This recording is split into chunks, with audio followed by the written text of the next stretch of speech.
He's got a bit of an injury on the right eye there. I first thought it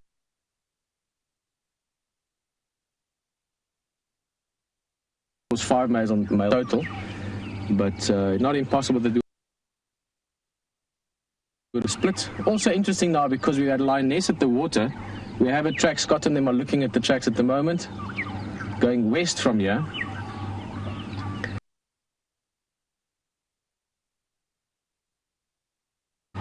But then I have to wonder if that's the case, isn't there maybe a bit of a connection there? The fact that there's only one male as opposed to more. I mean, keep in mind, this could be, that's the beauty of this area. This could be a totally strange lion. This could be one that we've never seen before. But my feeling here is Birmingham. So what I'm wondering is maybe one of the lionesses are an estrus, but then he wouldn't leave her alone. So probably also not that. We will figure it out as the morning goes along. I'm going to go a little bit closer. He's very relaxed. Again, reaffirming to me that it's one of the lions that obviously is familiar with vehicles, and more specifically our vehicle as well. Let's see if we can get a bit of a closer look at the...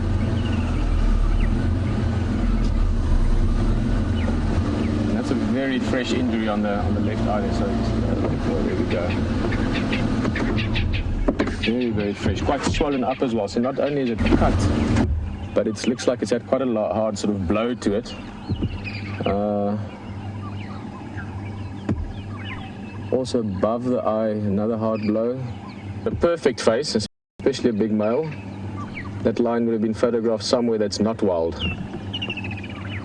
Any male that lives in a totally wild, open population end up having scars of some sort or another on their face and nose area.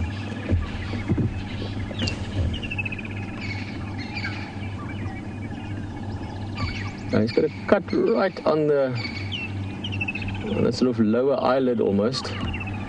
If you compare the two eyes, if you look at his left eye, your right-hand side, you see he's got that nice white sort of light-colored mark under the eye, which helps to reflect light into the eye in low light conditions. And you can see that whole area on his right eye, our left-hand side, is covered in blood. But the cut itself looks like on the edge of that, and then I would guess also blood from... There's another cut just below the eyelid, so a combination that's swollen as well. Oh, beautiful. Look at that face.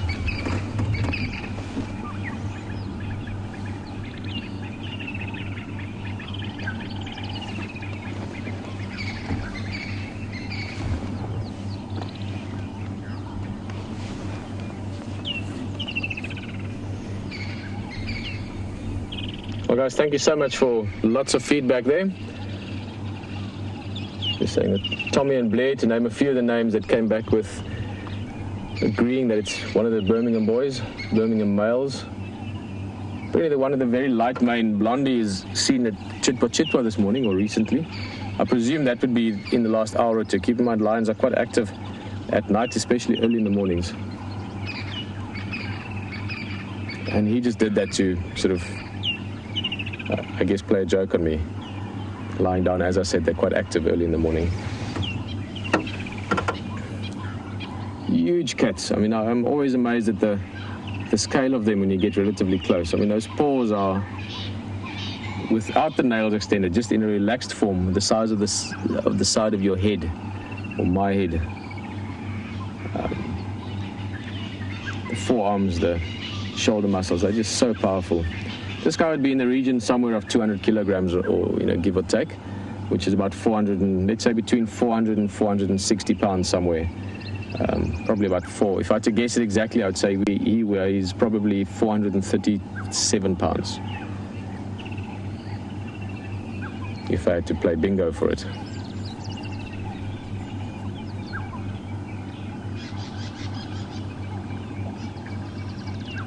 We're just confirming there that this has a tail.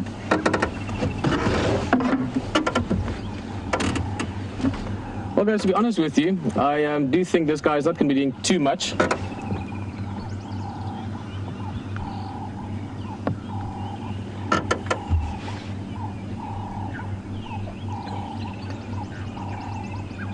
Oh, well observed there. I'm just getting some more feedback from many of you that, like us, are really into these animals and which individuals are doing what and what's going on. Edward just saying that it also looks like an injury on his chest and his right paw. Now, this guy should most likely still get up there. Well, he'll definitely get, he'll definitely get up at least once more this morning to move to shade, but that might be much later. But my guess would be that he will get up early this morning, in the next 5 or 10 minutes. But for the moment, it does look like he's having a bit of a nap. You can see the sunlight just catching him there. That's actually lovely to see. Look how different that is from 10 seconds ago. But I do think we'll cast our eyes over him just now. But I do think perhaps this is a great time for you also to say hello to the other guys out there. James is on drive, Brent out on the walk, Hayden's still in the tent as well. We're going to stay with him, but for now I think he's going to do this for at least 5 or 10 minutes. If anything happens, we're going to get you back here.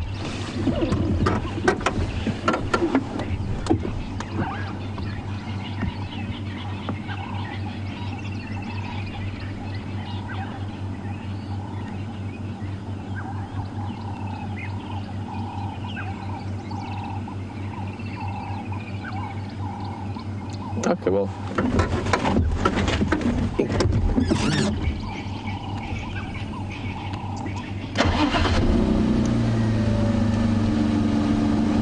Okay, well, guys, we're going to just stay here a bit longer. I think James, let me just move slightly. That lovely light is falling on him now. All sort of on the right side of the light from him.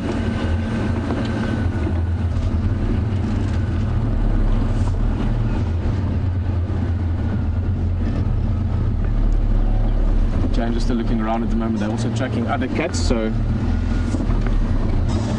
there we go.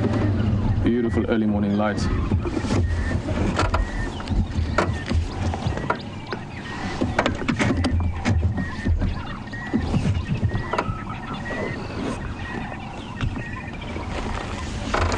Good morning, Pat. Pat is just saying that there was another male, lone male at Nkoro about an hour ago. Excuse me. Yeah, maybe there was some kind of, who knows, maybe some strange lions came in last night and they ended up fighting with them and chasing them off or something. Difficult to say exactly what's happened. But thanks for that update, Pat.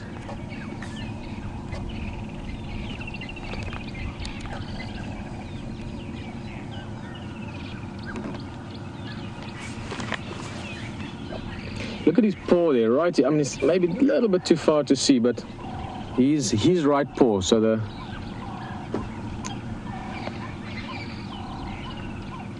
So I was just finding myself right there, but you probably won't see it. If you look very carefully, right where my finger is, there's also some blood coming out of the paw, but it looks like it's stopped now, so that would suggest, again, a cut maybe from another nail or claw. So definitely some sort of altercation last night, and this looks fresh. I mean, maybe early last night, but not, this is not days ago. This is hours ago, rather. Excuse me.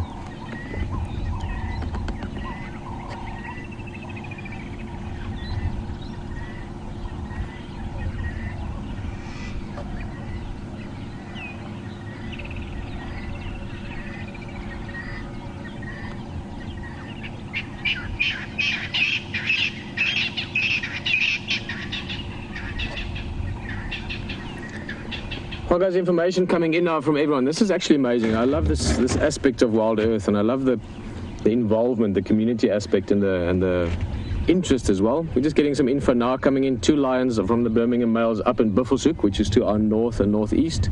1 in Torchwood, which is directly to our east. 1 then at Nkoro, most likely from the other update.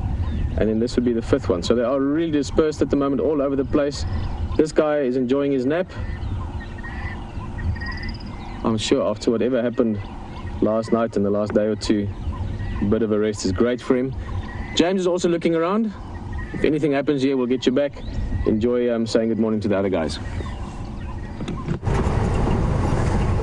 Hello and good morning, everybody. Welcome, as Peter, I'm sure, has already said to you, to the morning safari here in the wilds of the Kruger National Park. My name is James Hendry. Brian is on camera. Say hello, Brian. That's Brian's thumb. And what a wonderful way for you to start, for all of us to start with a male lion. Oh, quick, Brian, here, look. Hyena carrying a piece of buffalo. We were just tracking a herd of buffalo. One of their number has clearly bit the dust during the night.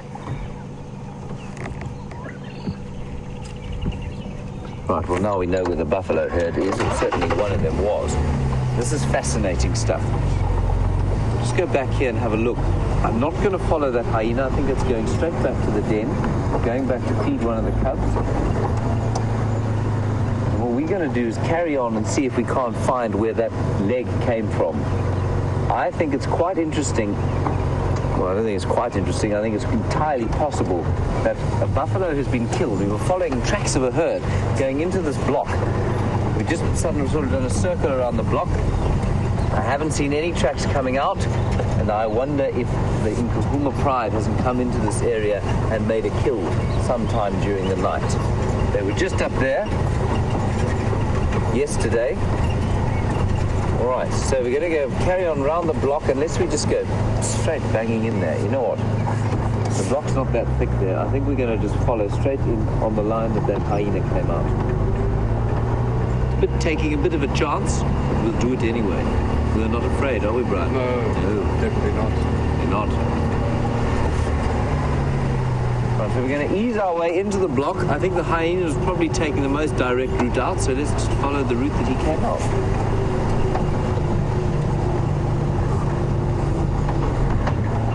Otherwise, we could be driving around for some time. We still might be driving around for some time. What a wonderful way to start the morning.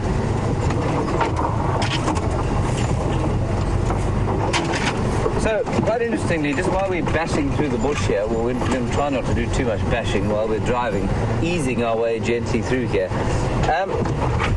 What is interesting is that we were reading about hyenas the other day, and that female that was carrying the meat back to the den must be pretty high-ranking. Now, apparently, low-ranking females will not take meat back to the den. Because they're low-ranking, they'll almost certainly have their meals stolen from them by higher-ranking females when they get back to the den. And so they will eat in situ. Low-ranking females will find food, eat in situ. Their bodies will convert it to milk, and then they'll take that back to their cubs at the den.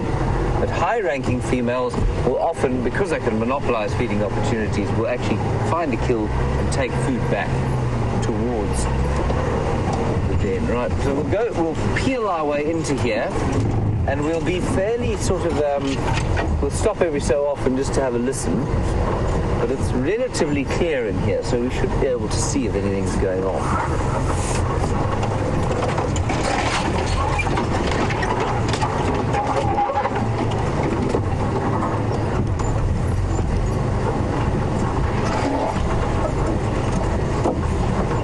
Do wonder what on earth has happened to that lion that Peter's got. Why it's injured, hurt it, and what's going on there. I think that Birmingham boy coalition is starting to fracture under the strain of perhaps pressure from the skybed males coming from the north. And they've apparently been roaring, those skybed males. And for those of you who are new viewers, the skybed males, a coalition of 9. There's no ways they'll be able to maintain that throughout their lives. But it's still quite impressive that there are 9 of them at the moment. 5 of them were on Buffels Hook 2 days ago. And I think quite interestingly, they were roaring, which means they do feel like they are territorial, they do feel like they have the potential to become dominant. So this hyena came down this game path here.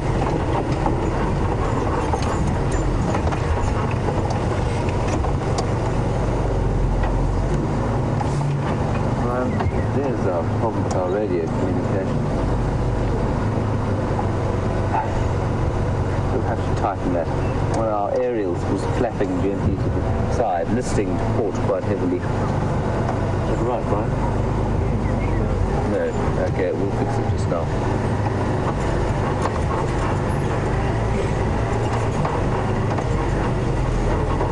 Okay. See anything yet, of course. Like I say, tracks of a huge herd of buffalo heading in this way earlier. It was the most gorgeous sunrise.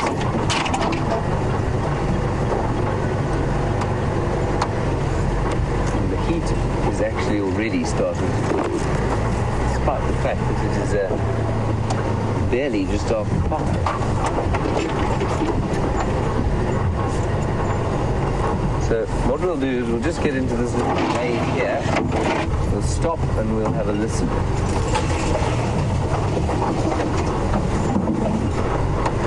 See if we can hear anything in the way of feeding or of the buffalo herd.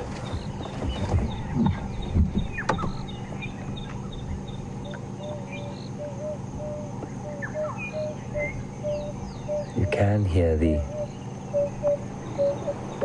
green spotted dove, emerald spotted wood dove. Lovely call. Right, let's carry on.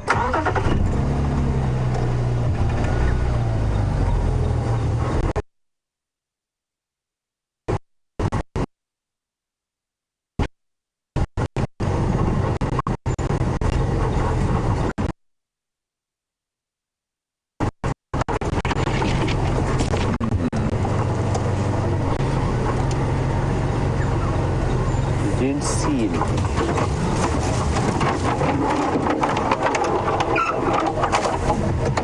So it doesn't sound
Hello everyone.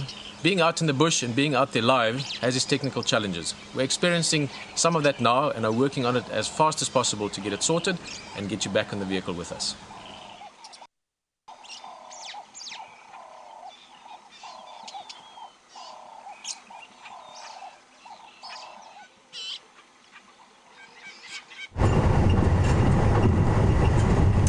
Sorry about that, everybody. Welcome back. We've come back out onto the road, and I'm now following the actual tracks of the buffalo herd, as opposed to taking a flyer while just driving through the bush. They're going up the road here, and you can see it looks like, I'm sure you can see it, Brian zoomed in on the road there, you can see the kind of very obvious scuffing up of the road from the buffalo. They've been moving quite fast. There's not a lot of dung patty around, so I'm not sure what they were doing. Perhaps Peter's lion that he's got there was caught in some sort of feeding frenzy. Perhaps even a buffalo damaged him.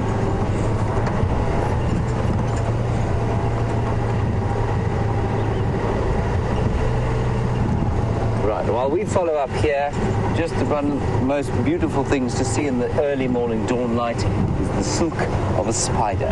See you just now.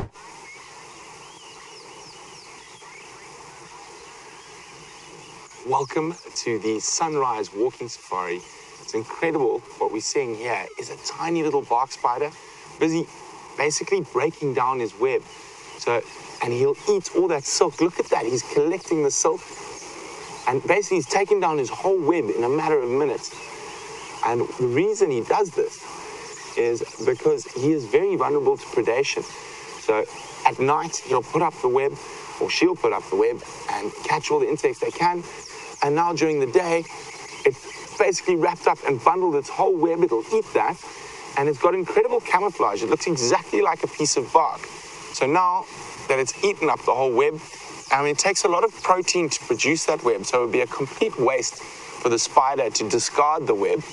So it collects all of it, and it'll now find a nice little bit of this tree, or this little spike thorn, that it's going to rest on with the bark side showing of its body. You can see the dark underside. So it's looking for a spot where it'll just basically curl up into a little ball, and that's where it'll hide. Collecting the last little bits of web from where it was anchored.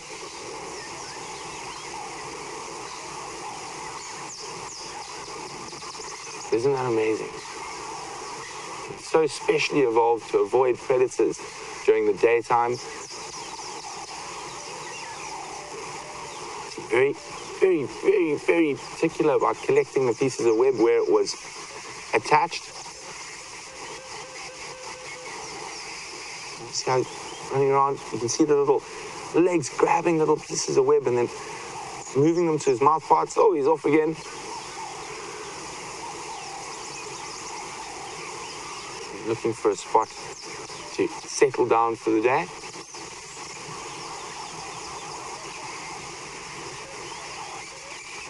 Oh, you can hear Franklin alarm calling and bursting out of the ground just close to us. Just behind, sorry, I'm going to come past you, Jean-Andre. We're on the side of a drainage line near Buffels Hook. My name's Brent Smith. I've got Jean-Andre on camera, and this is Safari Live. So when you hear a bird alarm call like that, it could be anything.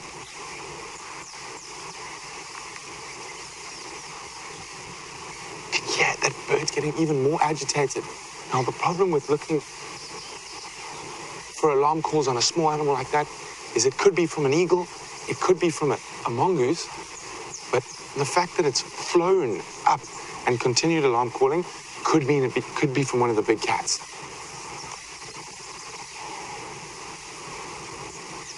So it's not a good view here. We're going to go a little bit further down this game trail, and then there's a big termite mound. I'm going to see if we can see across the drainage line. We're going to move a little bit quicker. This is a very good area for lion and leopard.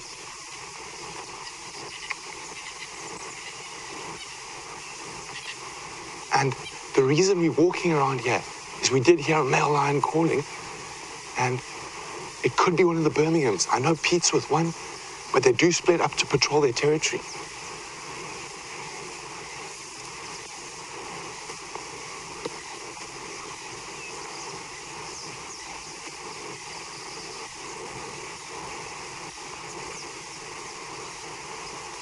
Looking across, there's another game path like the one we've been walking on the other side of this little stream bed.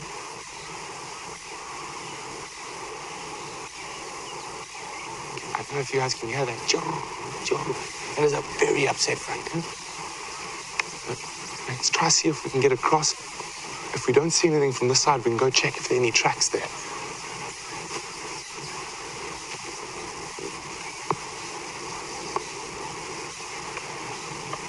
On foot, it's always better to possibly get a long-distance visual. If it is one of the big cats, it makes them less likely to run away.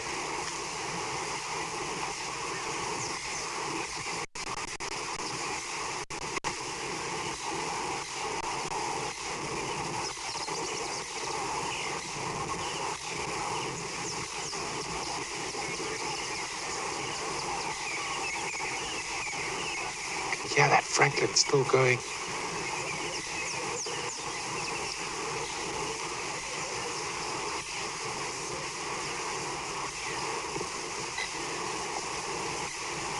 So after the rain, the bush gets a bit thicker and it does make the visuals a little bit harder. So we're going to slow down now a little bit. Just move very carefully through the drainage line and back towards where that Franklin is alarm calling.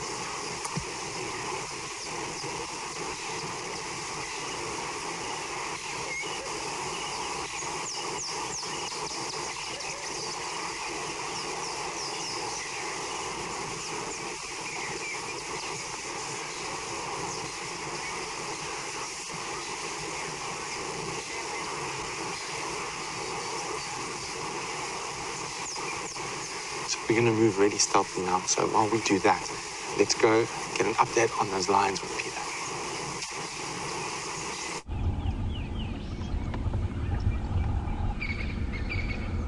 Well, lots happening out in the bush. Franklin's are alarm calling, that's always interesting. It could be anything from a snake or an eagle up to a big lion maybe, who knows what it could be. Brent and them are going to keep looking around, always interesting on foot what you can find.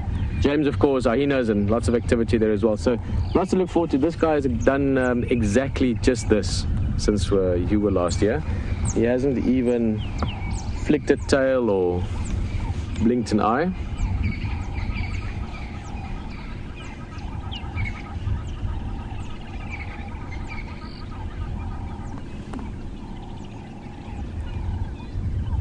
It's a very interesting question there from Raisha.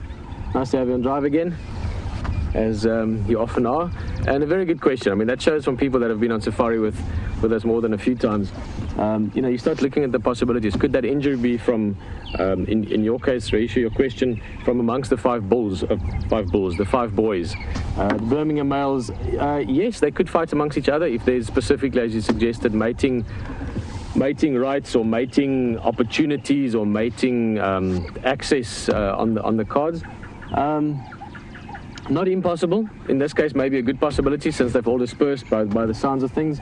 If there was a fight with other males, in other words, if competition had been in the area and they had a big fight with them, typically after that, those males would really bond together. They would bond together for themselves to reinforce their own bonds, but also in case of further challenges, they would work together. That's the point of a coalition. So perhaps the fact that they're all sort of scattered out would suggest something like that, but it's difficult to say what exactly this could be. Maybe in the course of the morning, if we see more or speak to the other vehicles that are further out and we find the other males or at least information on them, we can piece it together a bit. That's what I'm going to do.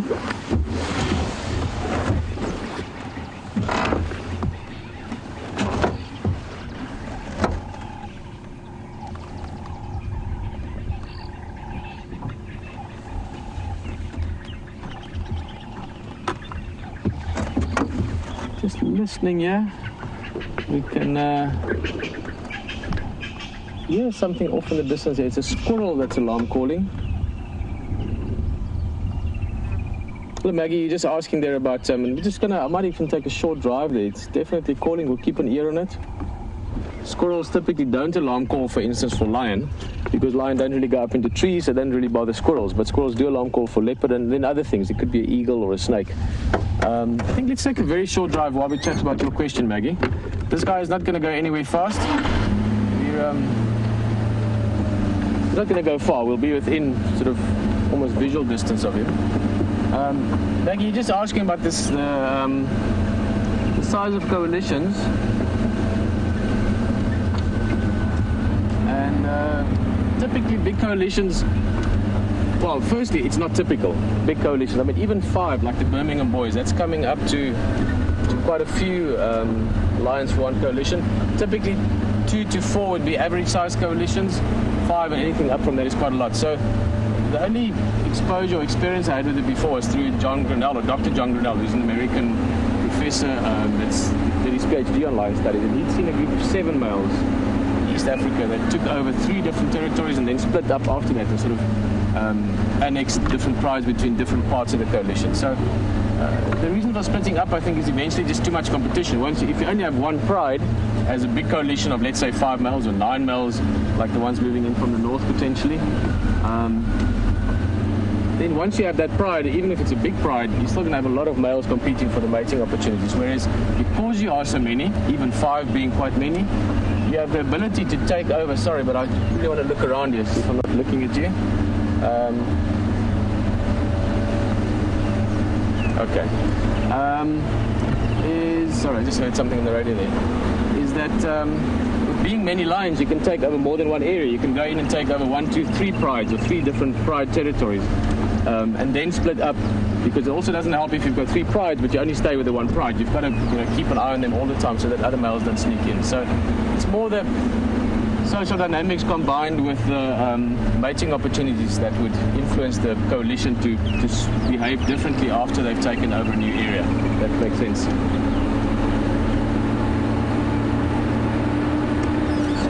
Well, we're going to be going on a short break shortly for some of you, but also for all of you on the moment, you won't have to go away. This is just for rehearsal, the ad breaks. See you back in a bit.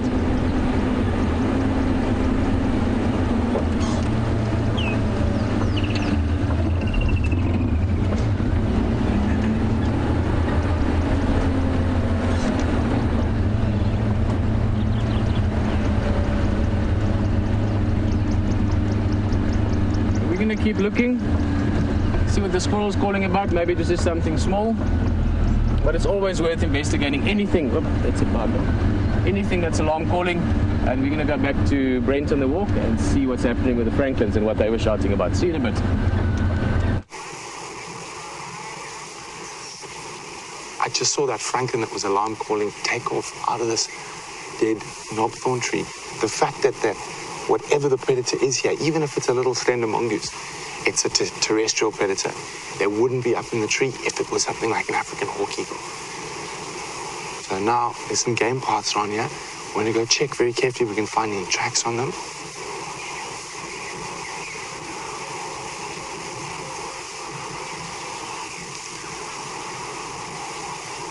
It is quite difficult to see tracks after the rain.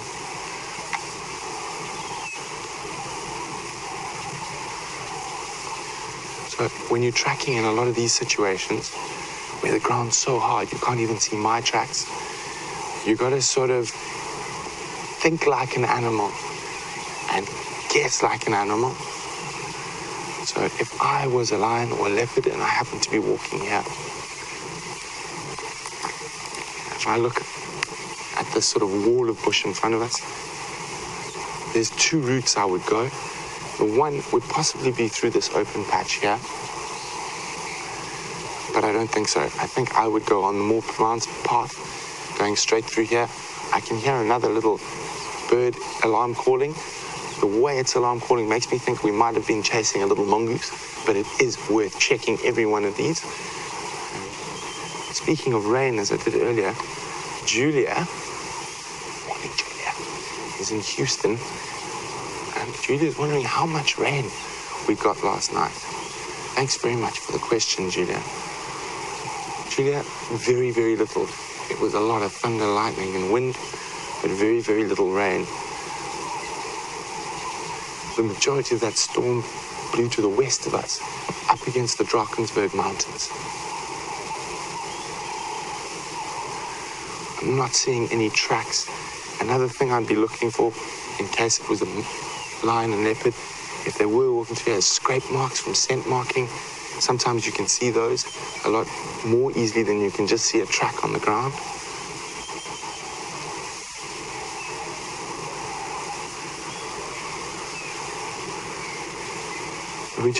What I'm looking for is just the tiniest scuff on the ground here. Oh, baby scrub hare. And obviously, we nearly stood on him, and that's what caused him to run. There he goes. So their defense mechanism is to stay as dead still as possible till you're too close to them, which I think was what happened there. Jean-Ray just took one step, and I think he was sleeping in a little patch of grass next to Jean-Ray. He was sleeping in this thicket here. But we're going to carry on tracking. Wasn't that thing so cute? It's amazing what you see on foot. And it's incredible that we are bringing this to you absolutely live. And speaking of tracking, we're going to continue tracking through here, see if we can find some tracks. But we're going to go across to James, who's tracking that large herd of buffalo. Right, I think we're live, everybody. A couple of communications issues with the final control this morning, but here we go. We're still trying to find those buffalo, and perhaps the dead one who lost a limb to that hyena that ran past us. I have to confess, as I think Brent was telling you, tracking after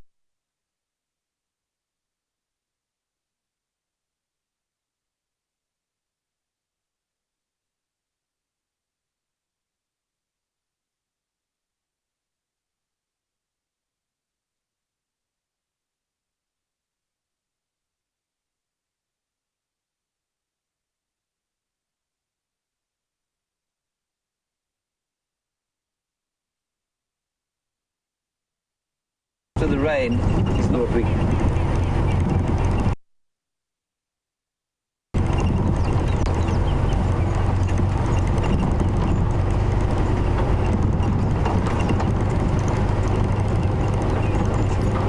Sorry, I know that final control is talking to me at the moment, but I cannot hear a word they say, so I may just have to turn on our handheld radio.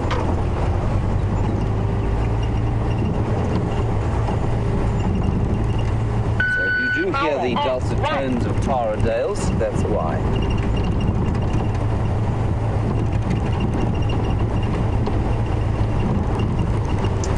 So I think the buffalo are coming from there towards this area. Wild dog.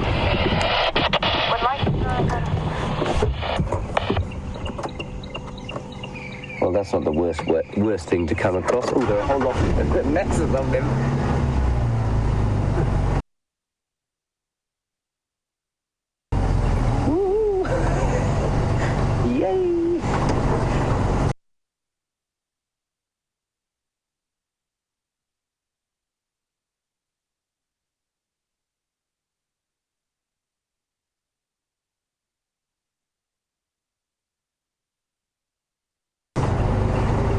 On the run. This is exciting, right? I'm going to tell Peter. I think it's going to be a good idea if we both here. Station's pack of wild dogs heading south down the Taylor axis around about the junction of Aubrey's.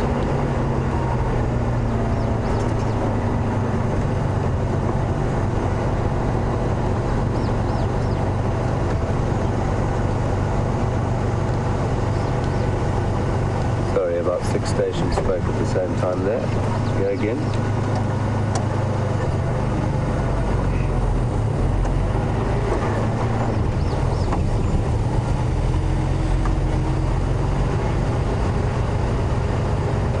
Isn't that wonderful, everybody? Copy. Peter Pretorius come in. Pete, do you want to join me here?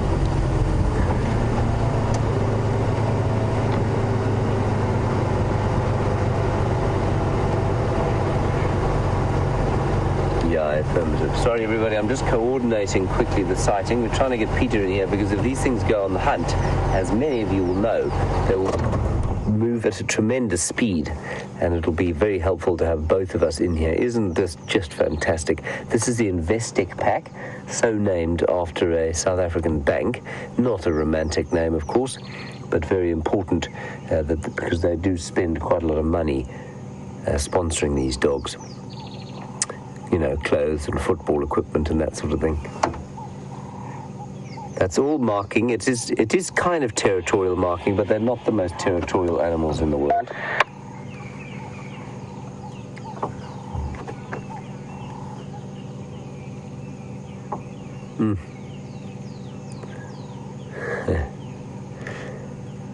Well, this is quite interesting here. Question from what sounds like Pound Sharon. Like I say, a few... No, not getting the name at all, I'm afraid. I'm going to burn the radio shortly. Clown Sharon. Hello, Clown Sharon. You want to know that leg lifting process is a learned behavior or if it is innate? Well, Clown Sharon, I'm going to use both of your names because I'm not going to call you Clown. That would just be insulting, I feel. It's totally innate, I think. I think it's innate in our pets too. Certainly young dogs that with little baby puppies, males squat to pee, and then when they get a bit older, they start to they lift their legs, and that I think is an entirely innate behavior. Look at this, all of them. Look how beautiful, they're getting big. Everybody try and count them. There should be 11 little ones here. 1, 2, 3, 4, 5, 6, 7, 8, 9, 10, 11. I think there are 11 and 3 adults. Wonderful. They look quite full to me.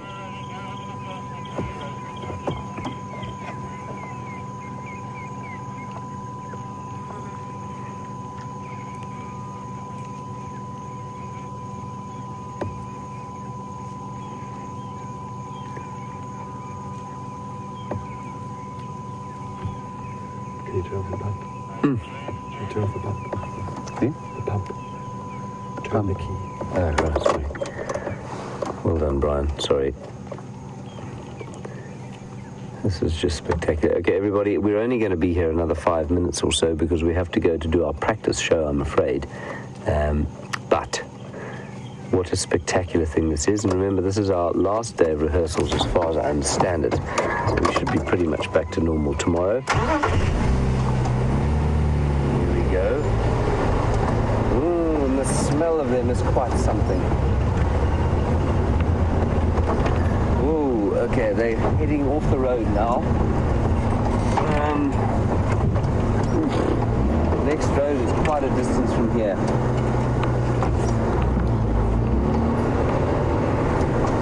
I'm going to just announce this on the radio. Stations, animals have now gone fairly highly mobile in the eastern direction. Visual access is very difficult. I'll try and pull up. There they go, Brian.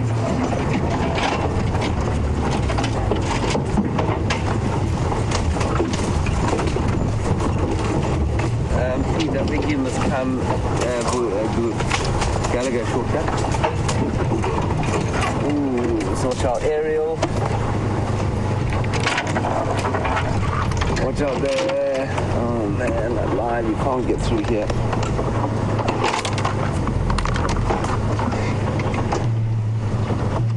Okay, let's go across to Peter, and he's going to come through here, and we'll see you just now. This is not good TV for you. Well guys, welcome back. This side, obviously, this is what we love about the safari, is any minute something happens and then suddenly it's all happening. We've just driven through it. In fact, we're the first guys on this road.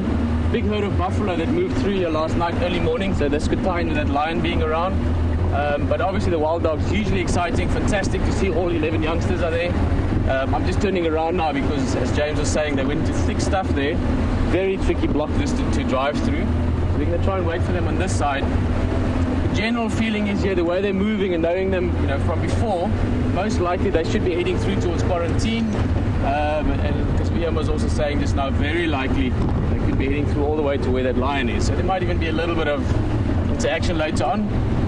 Can't guarantee any of that, but that's sort of relative to their typical movements and behavior. The tricky thing here is going to be trying to find them as they leave this block, because to stay with them, they move too fast when you go through thick bush. So yeah, big herd of buffalo around, lion around. I've been speaking to some of the other guys further to the east as well, some of the lodges there, and definitely Birmingham Male, the one we looked at, and that was an altercation over a female, also what caused that cut under his eye. So two of them at the moment still up in Investec side towards the airstrip. One presumably the one in Torchwood, this one, and then one further south. So lion drama last night, but for now we are with maybe the most what's the word? Not efficient. I mean, all animals are efficient, that's why they survive, but the most coordinated, the most socially interactive hunters of all. That would be the wild dogs. So let's see if we can catch up with them. All right, James got them. Bird. The little one. The little one trying to chase a francolin. People, we are dashing through the bush here, trying to follow them. They're not on the hunt not at full speed. They are herring down through there. Very, very, very thick in here. They are moving through there. I think we can probably keep up with them.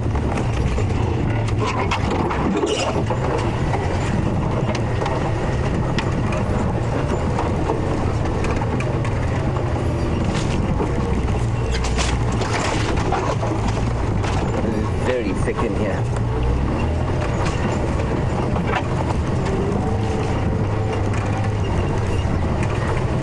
They go on the hunt. If they actually start chasing something, then we'll lose them going to this stuff. All right, we're going to head across, everybody. We're going to have to shut down the show. We'll try and keep up with them for our rehearsal. We'll see you later on. Sorry about the disruptions, as I've said, but we are... They've caught something. They've caught something.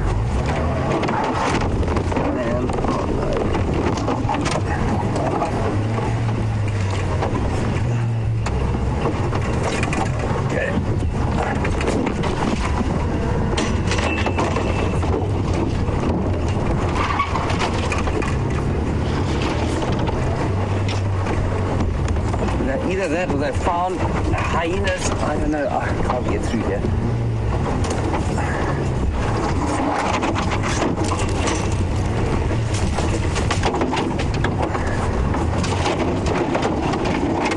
Yeah, people, I'm afraid we're not going to get through here, I don't think.